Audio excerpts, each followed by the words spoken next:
마가복음 10장 46절부터 52절입니다. 마가복음 10장 46절에서 52절. 자, 우리 한 절씩 교독하면 좋겠습니다. 그들은 여리고에 갔다. 예수께서 제자들과 큰 무리와 함께 여리고를 떠나실 때에 디메오의 아들 바디메오라는 눈먼 거지가 길가에 앉아 있다가 나사렛 사람 예수가 지나가신다는 말을 듣고 다윗의 자손 예수님, 나를 불쌍히 여겨 주십시오 하고 외치며 말하기 시작하였다. 그래서 많은 사람이 조용히 하라고 그를 꾸짖었으나 그는 더욱더 큰 소리로 외쳤다. 다윗의 자손님, 나를 불쌍히 여겨 주십시오. 예수께서 걸음을 멈추시고 그를 불러오라고 말씀하셨다. 그리하여 그들은 그 눈먼 사람을 불러서 그에게 말하였다. 용기를 내어 일어나시오. 예수께서 당신을 부르시오. 그는 자기의 겉옷을 벗어 던지고 벌떡 일어나서 예수께로 왔다. 예수께서 그에게 말씀하셨다. 내가 너에게 무엇을 하여 주기를 바라느냐? 그 눈먼 사람이 예수께 말하였다. 선생님, 내가 다시 볼 수 있게 하여 주십시오. 예수께서 그에게 말씀하셨다. 가거라, 내 믿음이 너를 구원하였다. 그러자 그 눈먼 사람은 곧 다시 보게 되었다. 그리고 그는 예수가 가시는 길을 따라 나섰다. 아멘. 자, 오늘은 성령 시리즈 12번째 시간입니다. 오늘은 성령의 보게 하심. 성령의 보게 하심. 하나님 말씀 나눌 때에 하나님의 은혜가 우리 모두 가운데 함께할 뿐만 아니라 하나님의 기준이 선명하게 우리 모두 가운데 비춰질 수 있기를 주님의 이름으로 축복합니다. 제가 지지난주에 성령과 체험이라는 제목으로 하나님의 말씀을 나눈 적이 있습니다. 여러분, 우리가 신앙생활 할 때에 이 성령 체험, 신앙 체험 아주 중요합니다. 아주 중요할 수 있습니다. 왜냐하면 체험이 있을 때 주는 유익이 있습니다. 체험이 있으면 분명해지는 게 뭐냐면 하나님 살아계시구나. 하나님 살아계시구나. 이게 분명해집니다. 이 성령 체험이, 이 영적인 체험이, 어떤 신앙의 체험이. 그러니까 하나님에 대해서 어떤 확실성을 그 순간만큼은 분명히 갖게 됩니다. 그런데 여러분 기억하실지 모르겠지만 기억나실 겁니다. 여러분들은 말씀을 잘 들어주셔서. 이 성령과 체험을 제가 설교하면서 이 성령 체험에 있어서 아주 중요한 요소가 있다. 한 가지 있다라고 말씀드렸는데 그게 뭡니까? 보편성입니다. 보편성. 그러니까 개인적인 체험도 참 중요하고 소중하지만 사실 진짜 중요한 성경적 체험, 진짜 중요한 성령 체험, 진짜 중요한 신앙적 체험에는 보편성이 있어야 합니다. 보편성. 따라서 모든 신자에게 동일하게 보편적으로 경험되는 그 체험이 중요한 것이고요. 그것이 성경적 성령 체험, 성경적 신앙 체험, 성경적 영적 체험이 되는 겁니다. 이런 관점에서 여러분 보편적으로 사람들이 생각하는 성령 체험, 영적 체험, 신앙 체험은 보편적이지 않습니다. 자, 병고침, 예언, 방언 이런 것들은 분명한 개인적인 체험이 될 수 있고 그 개인에게는 엄청난 유익도 줄 수 있는 것도 분명합니다. 그럼에도 불구하고 예언, 방언, 병고침 이런 것들이 보편적 신앙 체험은 분명히 아니라는 겁니다. 그리고 이 개인적 이 성령 체험은 한계가 있어요. 어떤 한계가 있냐면, 자, 병고침이 있다고 해도요 모든 병이 낫는 게 아니잖아요. 한계가 있어요. 우리가 치유를 부정하진 않지만 분명히 하나님께서 우리 삶에 개입하시면 놀라운 치유가 있습니다. 할렐루야. 우리 교회 가운데 이 치유의 역사가 있기를 축복합니다. 그러니까 여러분들이 제가 볼 때 이렇게 아픔이, 그러니까 연약함이 있어. 육체의 연약함이 있어요. 그래서 정말 치유의 은사가 우리 가운데 부어지면 좋겠어요. 제가 막 기도하면 막 낫고, 할렐루야. 기도하면 살도 빠지고, 막 기도하면 키도 크고, 기도하면 막 이뻐지고, 할렐루야. 그럼 여기가 미어 터질 건데 그냥. 근데 보세요. 병고침의 은사를, 신유를, 치유를 분명히 우리가 믿지만 그럼에도 불구하고 모든 병이 낫는 게 아니에요. 내가 어떤 병은 치유된 경험이 있을지라도요, 또 다른 어떤 병은 안고 있을 수 있어요. 그러니 한계가 있죠. 한계가. 그러니까 치유를 모든 믿는 사람들이 경험하는 것도 아니에요. 그럼 고린도전서 12장에 보면 많은 은사가 언급되어 있습니다. 그런데 고린도전서 그 12장을 잘 보시면 거기서 언급되고 있는 그 은사들이 보편적이지 않다는 것을 금방 발견할 수 있습니다. 볼게요. 자, 고린도전서 12장 7절. 각 사람에게 성령을 나타내 주시는 것은 공동 이익을 위한 것입니다. 자, 여기서 중요한 하나님의 기준 가운데, 이건 보편적인 기준이에요. 하나님께서 우리 가운데 은사를 주시고 성령이 나타나실 때 이유는 뭔지 아세요? 공동 이익을 위해서요. 개인의 이익을 위해서 은사를 주시고 성령이 나타나시는 게 아니에요. 우리를 위해서, 공동의 이익을 위해서 성령이 나타나시는 거예요. 이어서 말씀을 보면, 자, 어떤 사람에게는 성령을 통하여 지혜의 말씀을 주시고, 여기서 주목할 게 뭐냐면 어떤 사람들에게요. 어떤 사람들에게는 성령을 통하여 지혜의 말씀을 주시고, 어떤 사람에게는 같은 성령을 따라 지식의 말씀을 주십니다. 9절. 어떤 사람에게는 같은 성령으로 믿음을 주시고, 어떤 사람에게는 같은 성령으로 병 고치는 은사를 주십니다. 10절. 어떤 사람에게는 기적을 행하는 능력을 주시고, 어떤 사람에게는 예언하는 은사를 주시고, 어떤 사람에게는 영을 분별하는 은사를 주십니다. 어떤 사람에게는 여러 가지 방언을 말하는 은사를 주시고, 어떤 사람에게는 그 방언을 통역하는 은사를 주십니다. 이 모든 일은 한 분이신 같은 성령이 하시며 그는 원하시는 대로 각 사람에게 은사를 나누어 주십니다. 자, 여기서 반복적으로 나오는 말이 뭐예요? 어떤 사람에게는이죠. 자, 어떤 사람에게 특정한 은사가 부어지는 것은 가능합니다. 그리고 어떤 사람에게 특정한 은사가 부어지는 것, 부어질 수 있어요. 그런데 어떤 사람에게라고 하는 표현이 반복적으로 나오는 것을 보면 보편적이지 않은 거예요. 자, 예언이 어떤 사람에게 주어지진 않지만 말 그대로 어떤 사람에게 주어지는 거지 모든 신자들에게 주어지는 게 아니에요. 지혜의 말씀이 어떤 사람에게는 주어지기도 하지만 모든 사람에게 주어지는 게 아니에요. 지식의 말씀이 어떤 사람에게는 주어지지만 모든 사람에게 주어지는 게 아니에요. 병 고치는 은사가 어떤 사람에게는 주어지지만 모든 사람에게 주어지는 것은 아니에요. 그러니까 이 은사 자체가 보편적일 수 없는 겁니다. 보편적이지 않은 거예요.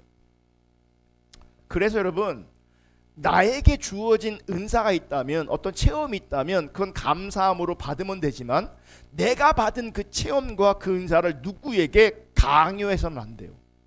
왜냐하면 모든 사람에게 주어지는 것이 아니기 때문에 그래요.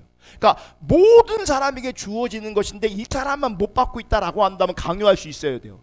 왜 다 받는데 너만 못 받냐?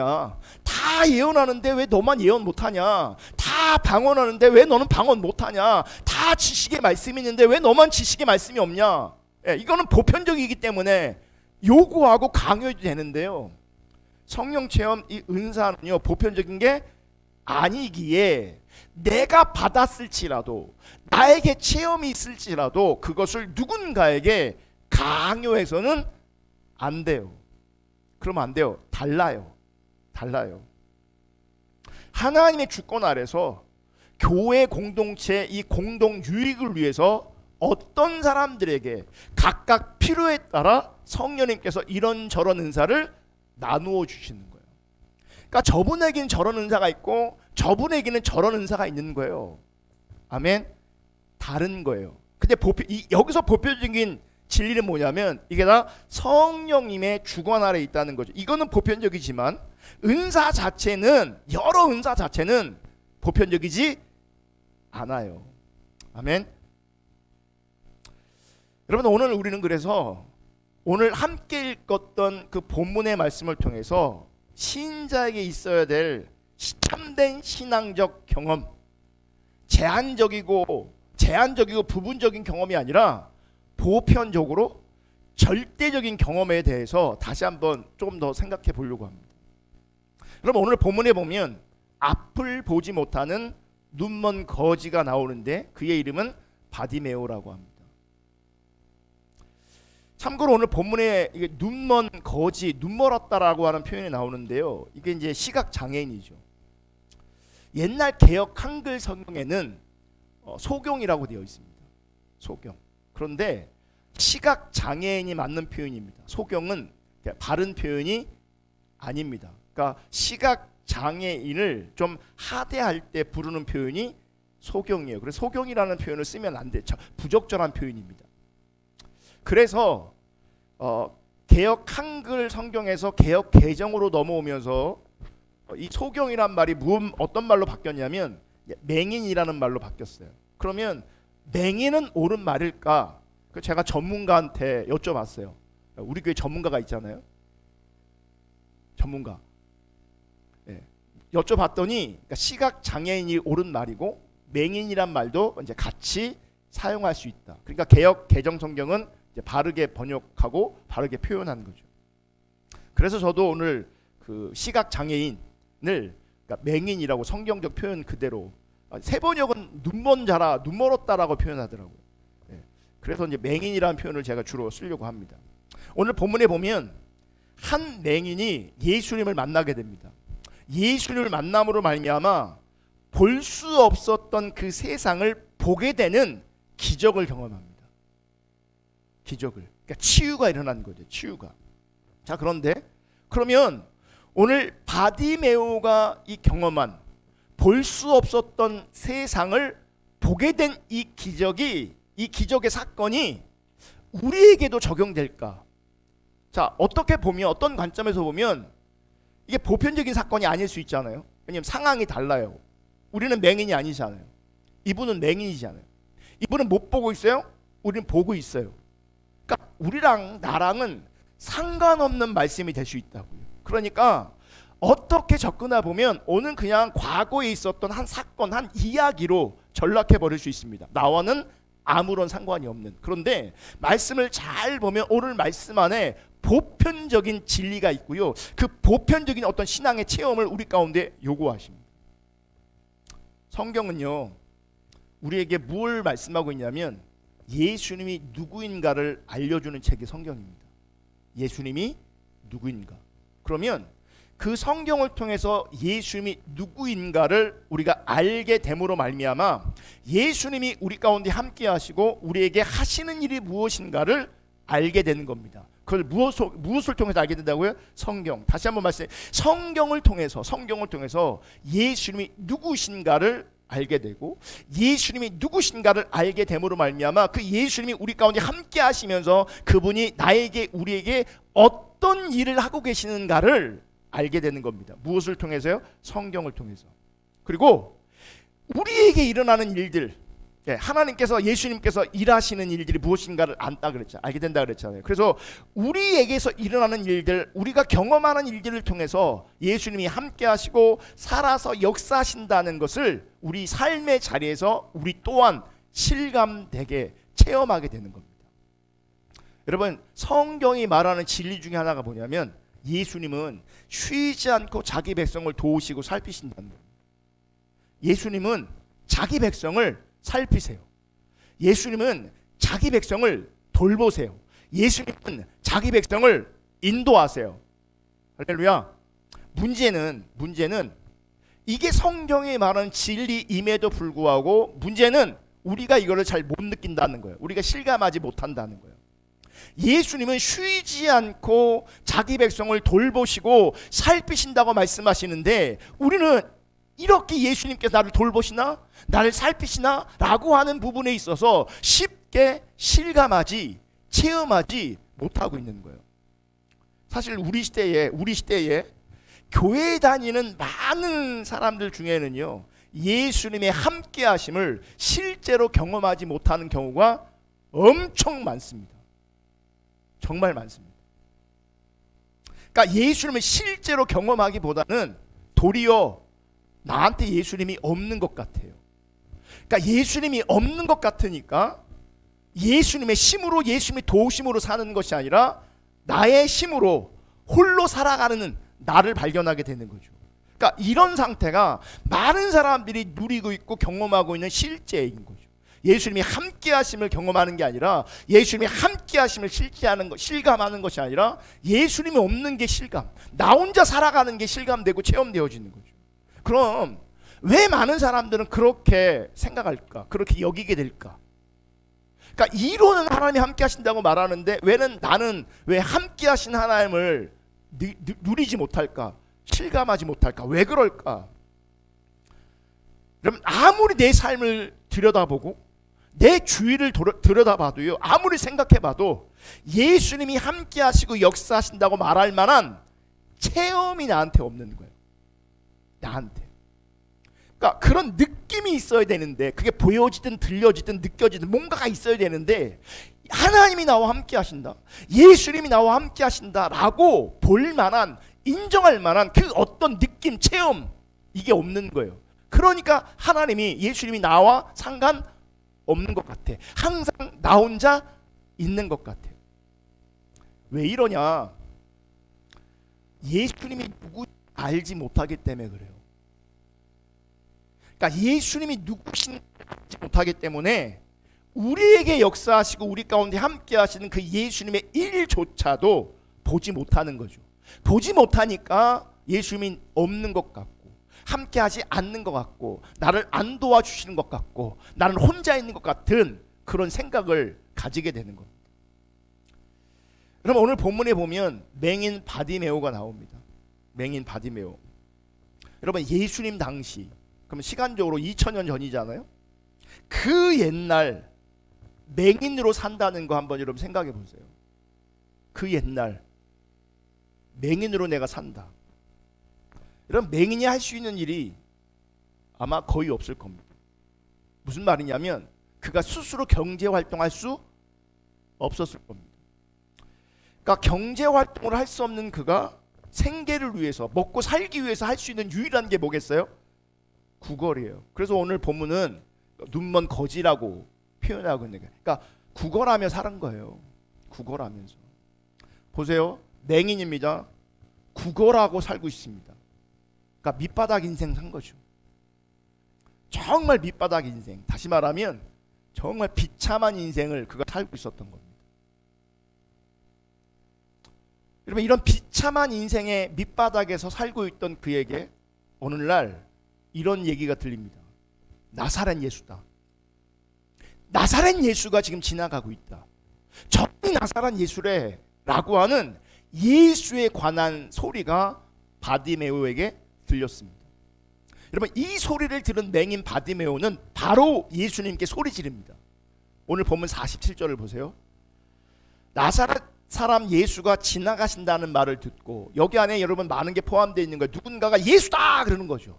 나사렛 예수다 외치는 거죠. 저 사람이 예수래, 이런 얘기가 들리는 거죠. 예수가 지나신다는 그 말을 듣고, 다윗의 자손 예수님 나를 불쌍히 여겨주십시오, 다윗의 자손 예수여 나를 불쌍히 여겨주소서라고 외치기 시작합니다. 막. 여러분, 지금 이 장면을 생각해 보면 지금 맹인 바디메오는 예수님에 대해서 이미 듣고 있었던 거예요. 예수님에 대해서 들어서 알고 있었던 거예요. 그러니까 예수님에 대해서 전혀 몰랐다면 지금 나사렛 예수가 지나가신다, 저분이 예수래 라고 했을 때 그 얘기를 만약 처음 들었다면 예수가 누구예요? 뭐 하는 사람이에요? 이렇게 궁금했을 거예요. 아니면 누군가에게 물어봤을 거예요. 그죠? 근데 어쨌든 예수에 관한 소문을 이미 들었고 알고 있었기 때문에 그 예수가 지금 지나간다는 얘기를 듣자마자 바로 뭐 하는 거예요? 예수여, 다윗의 자손 예수여 나를 불쌍히 여겨달라고 바로 외치는 겁니다. 그러니까 이미 알고 있었기 때문에 예수가 자기 인생의 자리에 등장하자 바로 그 예수 앞에 외치고 소리 지르는 거예요. 나를 좀 봐달라고, 나를 좀 불쌍히 여겨달라고. 그럼 바디메오는 어떤 예수로 알고 있었기 때문에 이렇게 지금 외치고 있을까? 소리 지르고 있을까? 그가 들었던 예수는 이런 예수였을 거예요. 예수는 온갖 병자를 고치셨다, 귀신을 내쫓으셨다, 이런저런 많은 기적을 행하셨다. 그러니까 이런 말을 들었을 거예요. 이런 소문을 그가 들었을 거예요. 그러니까 보세요. 자기가 밑바닥 인생을 살아가고 있는데, 정말 비참한 인생을 살아가고 있는데, 그 삶의 자리에서 예수란 사람을 만나게 된다면, 그 사람이 내 눈을 보게 한다면, 이 처지에서 나를 유일하게 구원할 분은, 이런 처지에서 나를 구출하실 분은 예수밖에 없다라고 하는 어떤 기대가 생겼을 거예요. 그러면서 내 평생에 그분 한번 만나봤으면 좋겠다. 내 평생 안 보이니까 찾아갈 수 없잖아요. 그러니까 들리긴 들려서 소망이 생긴 거예요. 그 소망은요, 쌓이고 쌓여서 예수에 대한 절대적 소망이 되는 거예요. 예수를 만날 수만 있다면, 예수를 만날 수가 있다면 그분은 나를 고쳐주실 거야. 그분은 나를 구원해 주실 거야. 그분은 나를 구출해 주실 거야라는 작은 소망이 아니고요, 절대적 소망이에요. 그 소망을 가지고요, 만약 예수가 내 앞에 등장하면 내가 이렇게 할 거야라는 시뮬레이션을요 엄청 많이 그는 돌렸을 거예요. 기대하고 사모했을 거예요. 근데 어느 날 마침 나사렛 예수다 라는 소리가 들려요. 어느 날 갑자기 예수가 지나가신다 이런 얘기가 들리는 거죠. 그 순간 그러니까 용수철처럼 뭐 하는 거예요?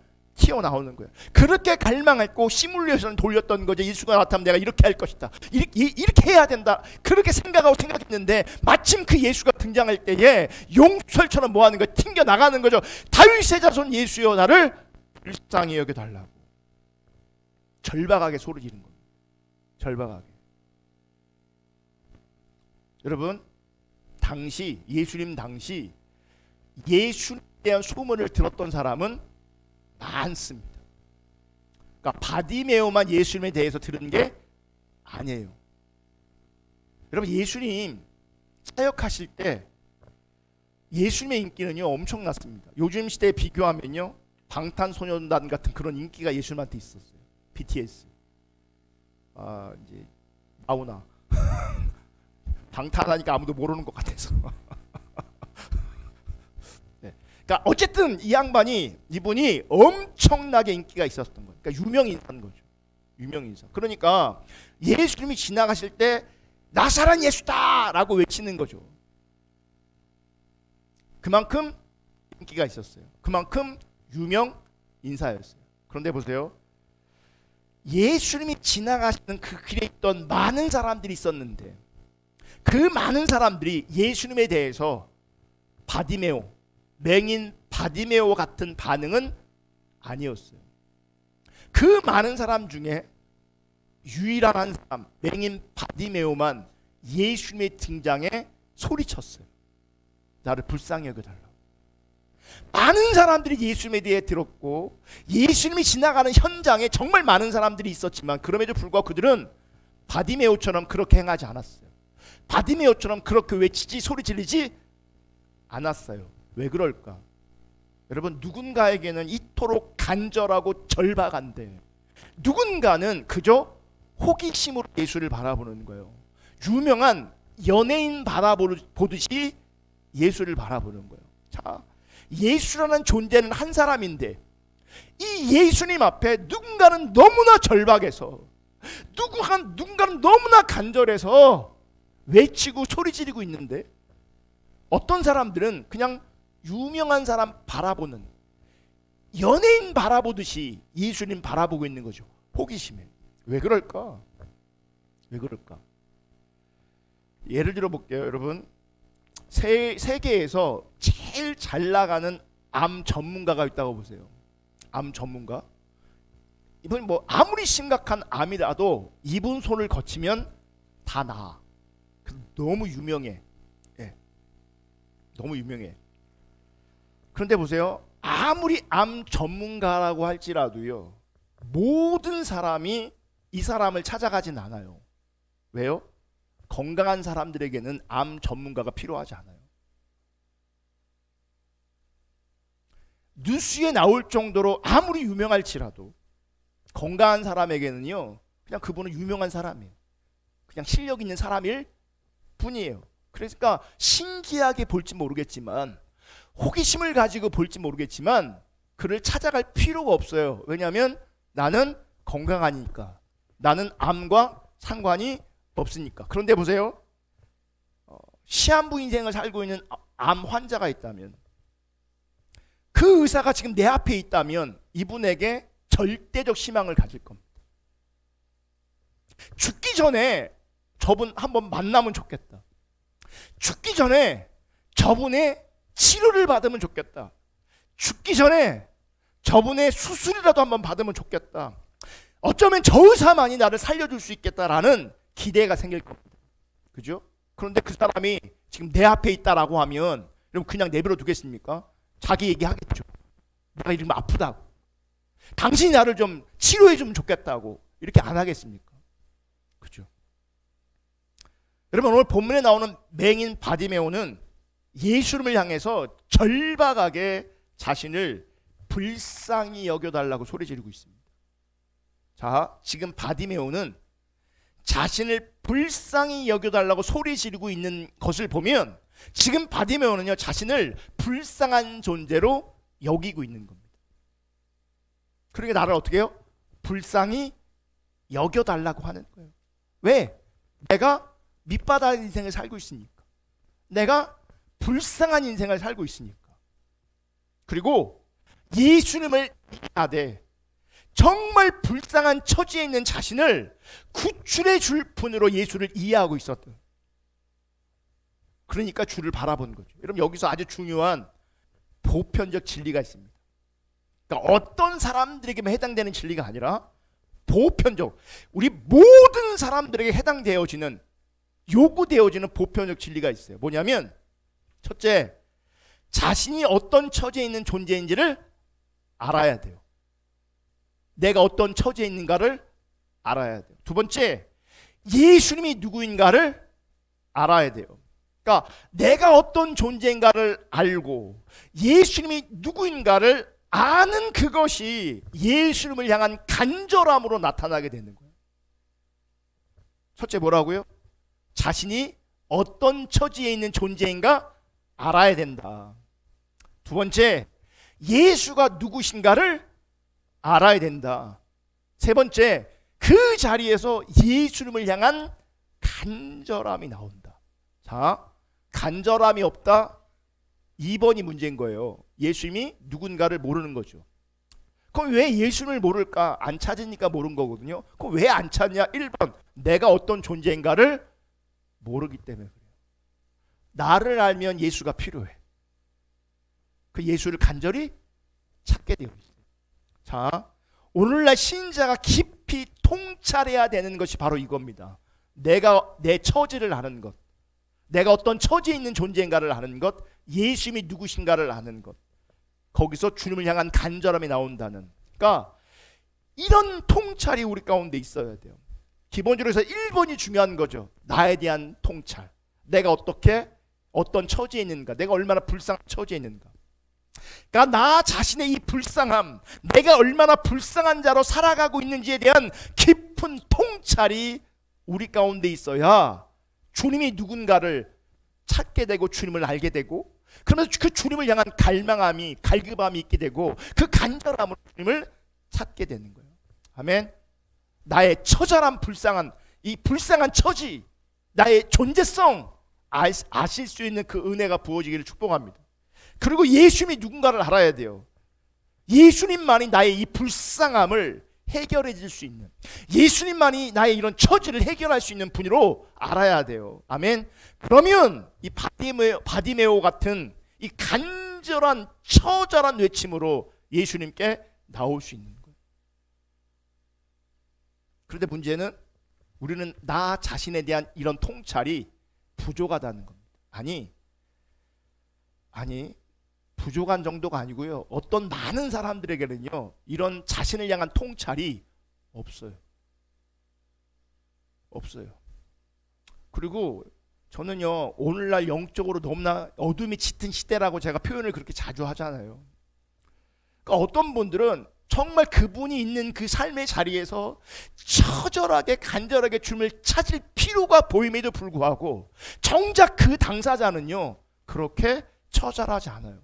그렇게 간절하지 않아요. 왜 그런지 아세요? 자기를 그렇게 불쌍하게 여기지 못하는 거예요.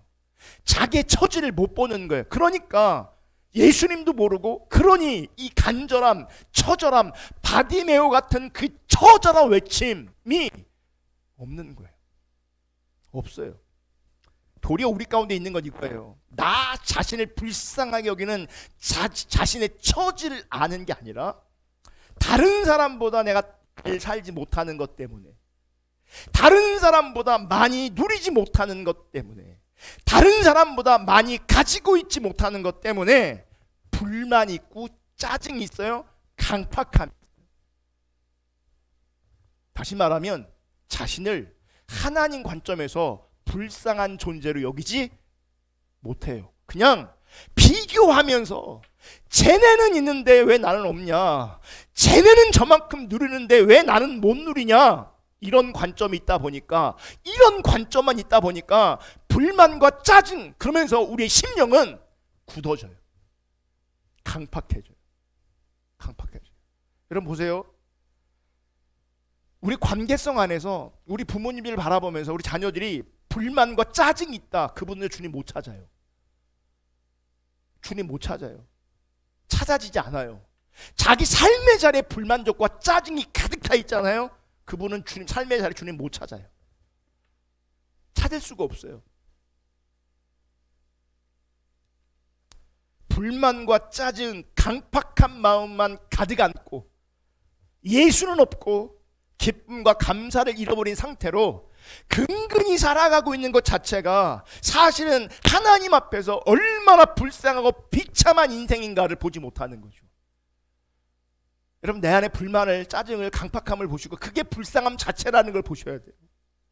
내가 예수가 없는 것이 불쌍함 자체라는 걸 보셔야 돼요. 내 삶의 기쁨과 감사가 상실된 것을 바라보면서 내가 정말 비참한 자리에 있구나, 내가 정말 불쌍한 자리에 있구나 라고 하는 것을 볼 수 있어야 돼요. 그런 은혜가, 그런 통찰력이 우리 가운데 있기를 예수님의 이름으로 축복합니다. 주어진 것으로 감사하고 만족하며 사는 기쁨을 알지 못하고 항상 다른 사람보다 더 많이 가지고 더 높은 자리에 위치하고 싶은 그 욕망 까닭에 붙들려 살아가는 것, 그게 인간의 불쌍함이요. 늘 비교하는 자리에 있는 것, 인간의 불쌍함이요. 늘 열등한 자리에 있는 것, 열등한 감정을 가지는 것, 부족한 감정을 가지는 것, 그것이 인간의 불쌍함이라는 걸 보셔야 돼요. 그게 불쌍함이다라는 걸 보여야 되는 거예요. 아멘. 그리고 이렇게 살아가는 것이 죄 속에서 살아가는 것이다.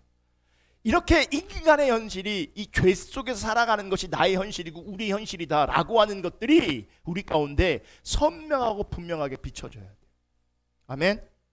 근데 그럼에도 불구하고 사람들은요, 인간이 처한 불쌍한 현실, 인간이 처한 참된 현실을 보지 못하고 있어요. 보지 못하고 있어요. 그래서 하나님께서는요, 우리 인간들의 이 불쌍한 처지를, 불쌍한 현실을 오늘 본문 맹인 바디메오를 통해서 우리 처지를 보여주시는 겁니다. 우리의 처지를 드러내시는 겁니다. 그러니까 한 개인의 사건이 아니라 그 개인의 사건을 통해서 하나님이 어떤 분인지, 예수님이 어떤 분인지, 그분이 어떤 일을 하시는지, 우리가 어떤 처지에 있는지를 하나님께서 우리 가운데 말씀하시고 알려주시는 거라고요. 아멘. 그러니까 이 맹인 바디메오의 처지는요, 우리의 처지인 거예요. 이 맹인의 처지는요, 나의 처지인 거예요. 아멘. 문제는 뭐냐면 맹인으로 살아가고 있으면서도, 맹인으로 존재하고 있으면서도 정작 자신이 불쌍한 맹인이라는 것을 모른다는 거죠. 자기의 존재, 자기 현실을 모르고요, 본다고만 생각하는 거예요. 그러니까 자기는 본다고 생각하는 자리에 뭐가 있는 줄 아세요? 불만이 있고 짜증이 있고 강팍함이 있는 겁니다. 자기가 본다고 하는 자리에 우월감을 가지기도 하고. 요한복음 9장에 보면 날 때부터 맹인된 사람을 고쳐주시는 예수님의 사역을 봅니다. 그러면서 그 고침 이후에 예수님과 논쟁하는 게 이제 길게 나와요. 근데 그 논쟁 가운데 이런 말씀을 예수님께서 하세요. 요한복음 9장 39절. 예수께서 또 말씀하셨다. 나는 이 세상을 심판하러 왔다. 못 보는 사람은 보게 하고 보는 사람은 못 보게 하려는 것이다. 예수와 함께 했던 바리새파 사람들이 이 말씀을 듣고 나서 말하였다. 우리도 눈이 먼 사람이란 말이오. 41절 예수께서 그들에게 말씀하셨다. 너희가 눈이 먼 사람이라면 도리어 죄가 없을 것이다. 그러나 너희가 지금 본다고 말하니 너희 죄가 그대로 남아있다. 여러분, 우리 시대의 문제 뭔지 아십니까? 못 보는데 본다고 얘기하는 거예요. 자기가 보는 사람인 줄 아는 거예요. 진짜 본다고 하는 사람은 어떤 사람이겠습니까? 자기가 불쌍한 처주에 있다, 죄 속에 살아가고 있다 라고 하는 이 근본적인 인간의 처지를 보는 게 보는 거거든요. 근데 얘는 못 보고 자기의 관점으로 보고 있는 것을 가지고 본다고 생각하는 거예요. 본다고 생각하는 그것이 너희에게 도리어 뭐가 된다고요? 죄가 된다고요. 그러니까 뭐가 죄가 안 돼? 내가 맹인입니다, 내가 못 봅니다 라고 말하는 것이 보는 거예요. 아멘. 아멘. 그래서 못 보는 사람에게 하나님께서 뭐 하세요? 구원을 주시는 거예요. 그래서 못 보는 사람은 보게 하신다고 그러는 거예요. 보는 사람은 못 보게 하신다는 거예요. 그러니까 못 보는 사람은 구원하시고 본다고 하는 사람은 심판하시는 거예요. 우리 시대의 문제 뭐라고요? 맹인인데, 우리가 못 보는 자인데 본다고 생각하는 거예요. 내가 안다고 생각하는 거예요. 예수님 안다고 생각하고 하나님 안다고 생각하고 인생을 안다고 생각하는 거예요. 내 인생은 내가 알아. 내 마음대로 내 뜻대로 살 거야. 내가 계획할 거야. 사실 우리는 모르는 존재인데 내가 안 돼요. 내가 안 돼요. 그러니까 내가 하니까 자기 방법대로 하고 싶은 거예요. 자기 뜻대로 알고 싶은 거예요. 근데 본다고 하는 그가 뭐예요? 죄가 있다. 본다고 말하고 있으니 너희 죄가 그대로 남아있다. 그러니까 죄가 남아있으니 결국은 심판으로 끝나는 거죠. 다시 오늘 본문 이야기로 돌아오면, 여러분 지금 맹인 바디메오가 절박하게 자신을 불쌍히 여겨달라고 소리 지르면서 외치자 많은 사람들이 조용히 하라고요 꾸짖습니다. 자, 48절 볼게요. 48절 다 같이 있습니다. 시작. 그래서 많은 사람이 조용히 하라고 그를 꾸짖었으나 그는 더욱더 큰 소리로 외쳤다. 다윗의 자손님, 나를 불쌍히 여겨 주십시오. 조용히 하라고 꾸짖자 여러분 위축되지 않습니다. 더 큰 목소리로 다윗의 자손 예수여, 나를 불쌍히 여겨 주셔서라고 외칩니다.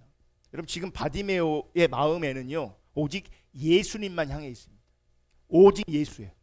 오직 예수예요. 누가 방해하고 누가 제지해도 누가 혼내도 들리지 않아요. 지금 지나가고 있는 그 예수 절대적 소망이기 때문에 그분 놓치면 안 되는 거예요. 그러니까 바디메오의 온 관심은 예수만 있어요. 바디메오 마음 안에는 누구만 있냐면 예수만. 그런데 예수님과 함께하고 있었던 많은 사람들은요 바디메오의 그 같은 마음을 이해하지 못합니다. 그리고 이해할 수 없습니다. 그러니 어떻게 합니까? 이 밑바닥 인생을 살아가는 거지가 귀찮은 거예요. 그러니까 예수님 옆에 오지 못하게 하는 거예요. 귀찮은 존재로 여기는 거죠. 그러니까 보세요. 바디메오 주변에 있는 사람들은요 자기 자신들을 불쌍한 사람으로 여기지 못하는 사람들입니다. 여러분 그 현장에요 불쌍한 자로 여기는 건 바디메오 한 사람밖에 없고요 대부분의 많은 사람들이 자신을 불쌍한 자로 여기지 않습니다. 사실 눈으로 보여지는 그들은 불쌍한 사람이 아니었고요 세상 관점으로도 그들은 불쌍한 사람이 분명히 아닐 수 있습니다. 그러니까 불쌍한 사람으로 여기지 않았기 때문에 분명 예수님과 함께하고는 있지만 예수님에 대한 간절함은 그들에게 없었던 겁니다. 자, 주목하세요.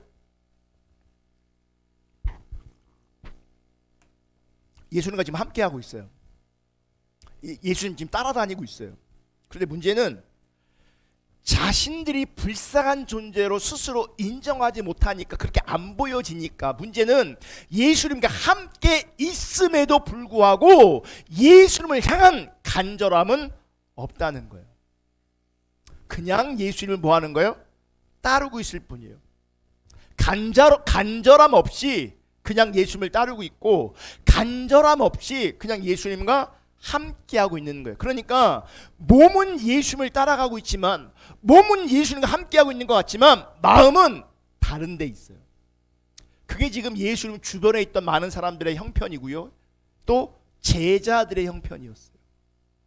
저는요 오늘날 그러니까 종교적 기독교 안에서 문화적 기독교 안에서 예수님 주변에 교회와 함께하는 사람들이 정말 수도 없이 많은데 그럼에도 불구하고 예수님을 향한 간절함이 없는 사람들이 너무너무 많다고 생각하거든요. 왜 그러냐? 자기를 못 보는 거예요. 자기를. 그러니까 모양은 주님을 따라가고 있고 모양은 주님과 함께하고 있는데 몸은 주님과 함께하고 있는데 마음은 다른 데 있어요. 어떻게 할 수 있냐? 오늘 본문이 있잖아요. 지금 바디메오 된 사건이 지금 나오잖아요. 근데 이 바디메오 사건을 기록하기 바로 전에 어떤 일이 있냐면 제자들이 서로 다툽니다. 왜 다투는지 아세요? 누가 예수님 오른편에 있을 것이냐, 누가 예수님 왼편에 있을 것이냐, 이거 가지고요 서로 뭐 하는지 아세요? 싸우고 있어요. 그러니까 어찌 되어서 예수님과 함께하고 예수님의 제자가 되고 예수님을 따라가는 것은 그것 자체가 은혜일지 모르겠지만, 그래서 몸은 주님과 함께할지 모르겠지만 자기가 어떤 존재인지를 모르기 때문에, 자기를 불쌍히 여기지 않기 때문에, 예수님을 향한 간절함이 없기 때문에 그들의 관심은 예수님한테 있는 것이 아니라, 예수님이 소망이 아니라 내가 어떻게 될 것인가, 누가 권력을 잡을 것인가, 누가 예수님 오른편에 있을 것이냐, 누가 왼편에 있을 것, 이걸 가지고 서로 뭐 하는지 아세요? 싸우고 있는 거예요. 그러니까 제자들 마음 안에는 예수님이 없었어요. 그들이 누릴 권리, 그들이 누릴 권세가 있었을 뿐이에요. 그러니 맹인 바디메오의 이 간절함이 그들 가운데 이해될 수가 없는 거예요. 이 간절함. 여러분, 정말 여러분한테 부탁드리고 싶은 것은, 그러니까 본질적인 거 아니더라도요, 본질적인 거 아니라 내가 몸 아픈 거라도, 혹은 경제적인 거라도요, 여러분 정말 간절하게 하나님 앞에 호소해 보시고 구해 볼 수 있기를 축복합니다.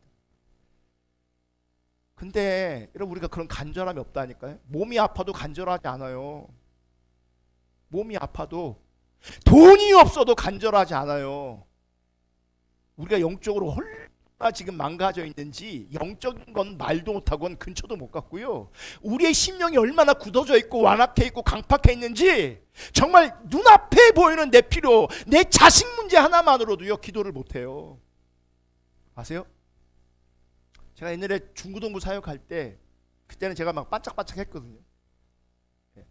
그러니까 뭐 규모가 있는 교회에서 사역하다 보니까 뭐 이런 것도 적용해보고 저런 것도 해보고 막 그랬거든요. 그 중에 하나가 뭐냐면 학부모 기도 모임이었어요. 학부모 기도 모임. 제가 우리나라에서 어머니 기도 모임을요 비공식적으로 거의 제일 처음 했어요. 나중에 보니까 막 그런 게 뭐 신문에 나고 막 그러더라고요. 사실은 내가 한 건데, 내가 먼저 한 건데, 그 특허를 받아놨으면 내가 나한테 돈 좀 들어올 건데. 이름도 있었어요. 성자모 기도회. 뭐 이름도 지어놓고 따로 이제 모여서 기도하고 그랬거든요. 근데 이제 그 모임에 회비도 받았어요. 이제 모이는 이유 중에 하나, 두 가지가 있어요. 하나는 뭐냐면 아이들을 위해 기도하자. 또 하나는 같이 모이면서 회비를 걷어서 그 회비를 가지고 아이들을 위한 굵직굵직한 어떤 행사를 좀 해보자. 왜냐하면 교회에서 나오는 재정 가지고는 뭐 아무것도 못하니까 여러분들이 기도하면서 이 부분 좀 함께 달라, 섬겨달라 해갖고요. 그러니까 모였어요. 그러니까 이제 헌금 따로 이제 회비 같은 걸 거두니까 재정이 쌓이고, 그 재정이 쌓이면 그걸 가지고요 이제 유명한 뭐 목사님들 모셔다가 집회하고, CCM 가수들 모셔다가 집회하고, 그거를 격달로 했어요. 격달로. 한 번은 콘서트하고, 한 번은 집회하고, 콘서트하고 집회하고. 예. 그래서 제가 그때 유명한 사람들 많이 만났어요. 뭐 소리엘도 만나고 뭐. 예. 근데 보세요. 그렇게 하는데요, 처음 몇 번은 어머니들이요 와서 기도를 해요. 와서 기도해요. 시간이 가면 갈수록 어머니들이 어떻게 하는지 아십니까? 돈만 냅니다. 돈만 냅니다. 바빠서가 아니에요. 기도를 못해요. 기도가 안 돼요. 기도를 못해요. 얼마나 은혜가 필요한, 내 자식한테 얼마나 은혜가 필요한지를 말로는 알아요. 말로는 얘기해요. 근데 하나님 앞에 이 맹인 바디메오처럼 그렇게 외치지 못해요. 그렇게 절박하거나 그렇게 간절하지 않아요. 그냥 속상해요. 그냥 속상해요. 여러분, 본문에서 나오는 이 간절함과 속상함은 다른 거예요. 달라요.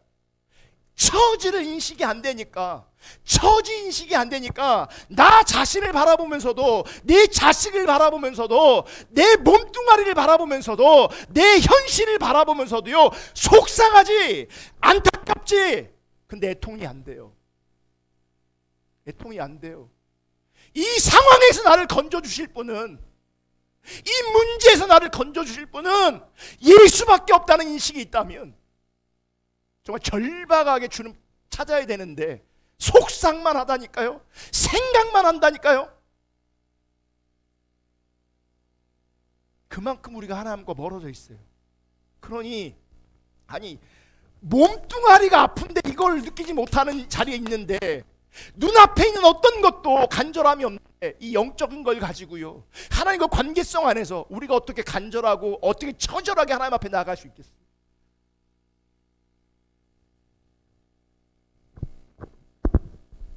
그냥 몸만 함께하여 있는 거예요. 그냥 예수님 주변에 있는 거예요. 그냥 교회 다니고 있는 거예요. 간절함이 없어요. 절박함이 없어요. 저는 개인적으로요, 여러분 삶이 얼마나 고단한지를 알아요. 그리고 이해하려고 해요. 이해하려고.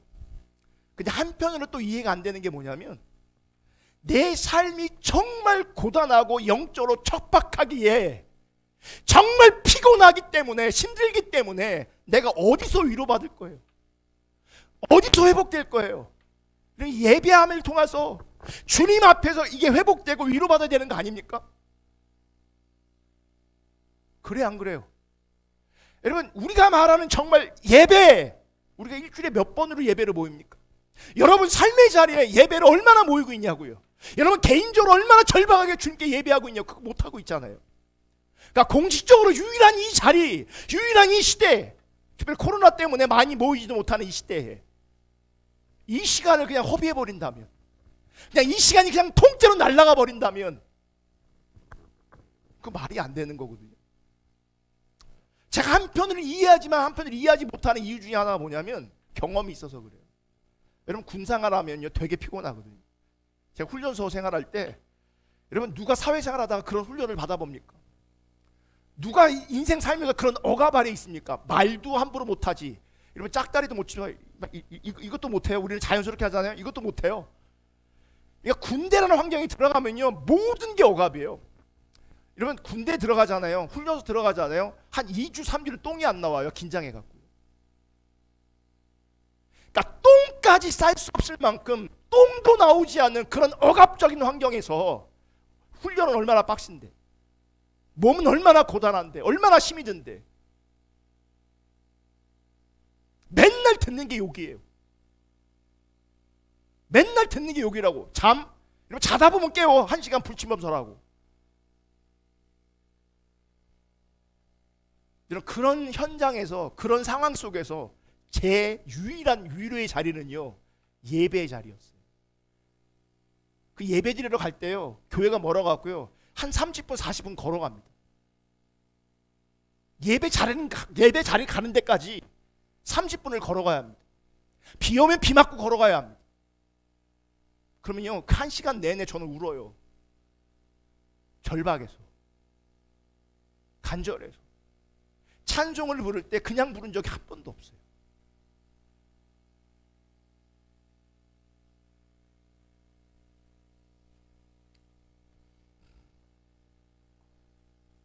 그러니까 많은 사람들이요 지금 예수님 주변에 있던 어떤 사람들을 포함해서, 아니 제자들까지 포함해서 이 맹인 바디메오의 이 간절함, 이 처절함 이해하는 사람이 없어요.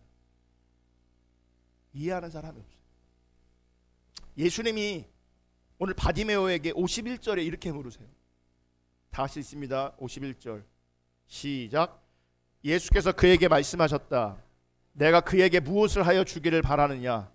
그 눈먼 사람이 예수께 말하였다. 선생님, 내가 다시 볼 수 있게 하여 주십시오. 예수님 물으세요. 막 소리 지르니까, 방에 있는데도 막 소리 지르니까요, 데리고 오라고 하니까 왜 겉옷을 벗고 달려갑니다. 여러분, 못 보는 사람이 소리만 듣고요, 예수님께로 막 달려가요. 지금 얼마나 절박한지. 그러면서 예수님을, 내가 너에게 무엇 하여 주기를 원하느냐. 그러자 바디메오가 뭐라고 얘기합니까? 시뮬레이션 계속 돌렸을 거란 말이죠. 그렇죠? 바로 나옵니다. 선생님, 내가 다시 볼 수 있게 해주세요. 근데 말을 보면요, 다시 볼 수 있게 해달래요. 그럼 뭐예요? 옛날에는 본 적이 있었던 거죠. 그러니까 뭐야? 본 적이 있는데 지금 못 보는 인생을 살아가니까 얼마나 힘들고 고통스럽겠어요. 다시 볼 수 있게 해달라고. 선생님, 내가 다시 보기를 원합니다. 라고 간절히 외칩니다. 그럼 보세요. 맹인 바디메오 입장에서는요, 보기를 원하는 거 너무나 당연한 거예요. 그래서 보기를 원합니다 라고 말합니다. 왜요? 못 보는 사람이니까 보기를 원한다 그래요. 못 보니까 보기를 원한다고 얘기하는 거예요. 여러분 보세요. 여러분은 어떤 소원이 있습니까? 지금 당장 여러분, 예수님이 여러분 앞에 나타나셔서 무엇 해주길 원하니? 라고 물으신다면 여러분은 무엇 말씀하시겠습니까?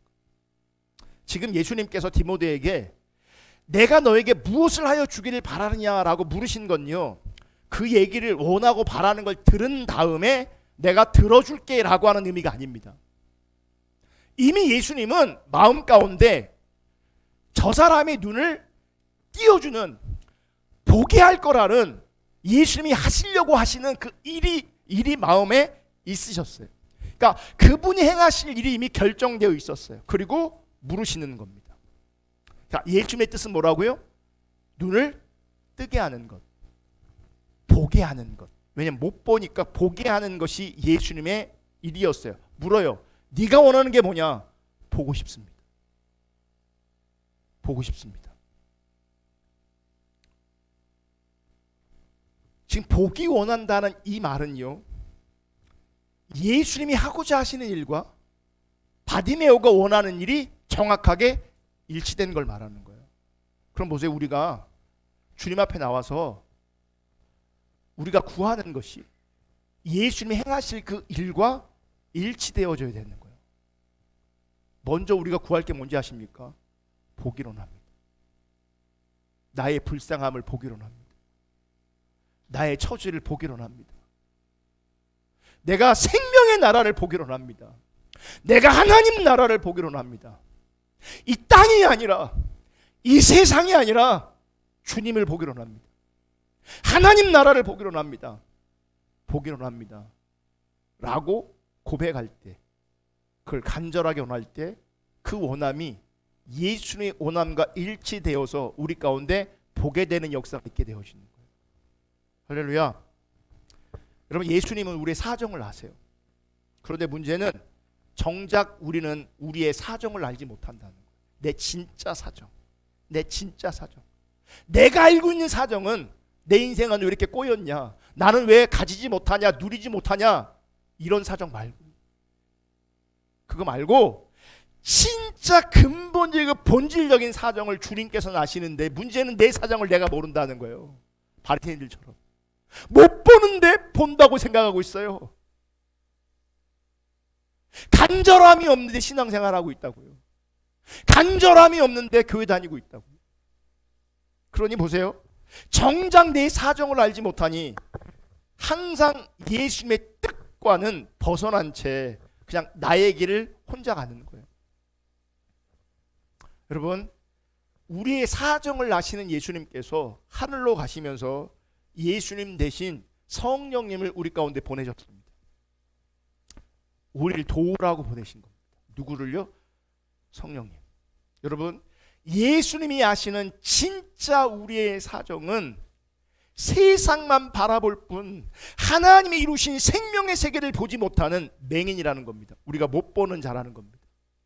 자꾸 사람만 바라보고, 자꾸 세상만 바라보고, 자꾸 이 땅의 것만 바라보는, 진짜 봐야 될 건 보지 못하면서 이 땅의 것을 바라보면서 불만이 쌓이고, 이 땅의 것을 바라보면서 짜증이 쌓이고, 이 땅의 것을 바라보면서 내 마음이, 내 심령이 굳어져 가는 맹인이라는 거예요. 우리의 실제가, 우리의 실제 사정이. 아멘.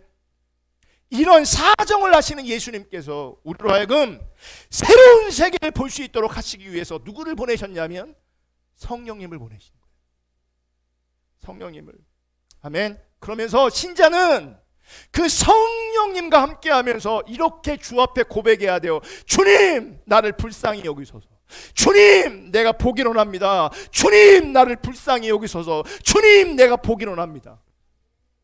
이 절박한 고백이 성령으로 말미암아 우리 주 앞에 바디메오처럼 우리 주님 앞에 드려질 수 있도록, 바디메오처럼 주 앞에 성령님과 하나님 앞에 이렇게 외치고 소리질 수 있는, 꼭 소리가 아니더라도 이 절박함이 우리 가운데 있는, 성령으로 말미암아 이 간절함, 성령으로 말미암아 이 절박함이 우리 가운데 실제이기를 주님을 축복합니다. 세상에 그 어떤 것을 가지고는 그렇게 속상해하면서, 이 땅의 물질 문제, 건강 문제, 자식 문제 가지고 그렇게 속상해하면서 정작 하나님 앞에서는 간절함으로 나가지 못하는 이 영적 무지함 볼 수 있기를 주님을 축복합니다. 정말 하나님 앞에 내가 불쌍한 자인 것을, 내 처지를 인식하고 주님만이 나를 구원하실 수 있고 주님만이 나를 구출할 수 있기에 주님 앞에 간절히 나아갈 수 있는 그런 은혜가 있기를 주님을 축복합니다. 여러분, 우리 인생 내 뜻대로 안 됩니다. 이런 젊은이들이 계신데 우리 인생 내 뜻대로 안 됩니다. 내가 바라는 대로 안 됩니다. 그래서 내 인생을 내가 못 보는 자이기 때문에 주님, 나를 불쌍히 해달라고, 내 인생을 주님께서 이끌어 달라고, 내 인생 가운데 개입해 달라고 절박하게 간절하게 주님의 은혜를 구하셔야 합니다. 아멘. 기도라는 행위를 하라는 게 아니고요, 정말 우리가 바디메오처럼 주님께 호소하고 외쳐야 돼요. 나를 불쌍히 여겨달라고, 나를 도와달라고. 주님이 알고 있는 그 사정 우리도 동일하게 알아. 이 일치된 사정 안에서 정말 주님 앞에 불쌍히 여김 받기를 구하고 주님의 은혜를 구하는 저와 여러분 될 수 있기를 주님으로 축복합니다. 방해가 있어도, 장애가 있어도 나를 불쌍히 여겨달라고 외치던 그 바디메오처럼 그 어떤 장애를 극복하고 그 어떤 방해를 극복하고 예수 앞에 달려갈 수 있는, 예수 앞에 외칠 수 있는, 나를 불쌍히 여겨 나를 구원해달라고 외칠 수 있는 그런 은혜가 있기를 주님으로 축복합니다. 제가 말씀을 준비하면서 이런 어떤 정말 어떤 경각심이 주어진 게 뭐냐면, 아까 은사를 얘기할 때 어떤 이들에게는 그 은사가 주어졌다 그랬잖아요. 여러분, 이 간절함, 이 애통함이 어떤 이들에게만 주어질 영역이 아니고요, 우리 모두에게 주어져야 돼요. 우리 시대의 문제는 이게 보편적 은혜임에도 불구하고 어떤 이들에게만 해당되고 있어요. 어떤 이들에게만 제한돼 있어요. 어떤 이들이 아니라 이건 나한테 일어나야 되는 거예요. 여러분 기억하십시오. 내가 맹인, 보지 못하는 바디메오입니다. 내가 바디메오입니다. 내가 바디메오입니다. 할렐루야. 성령과 함께 나를 불쌍히 여겨달라고, 도와달라고, 은혜를 구할 수 있기를, 그 은혜가 임할 수 있기를, 그 하나님의 도우심의 손길과 그 하나님의 구원이 우리 가운데 실제이기를 주님의 이름으로 축복합니다.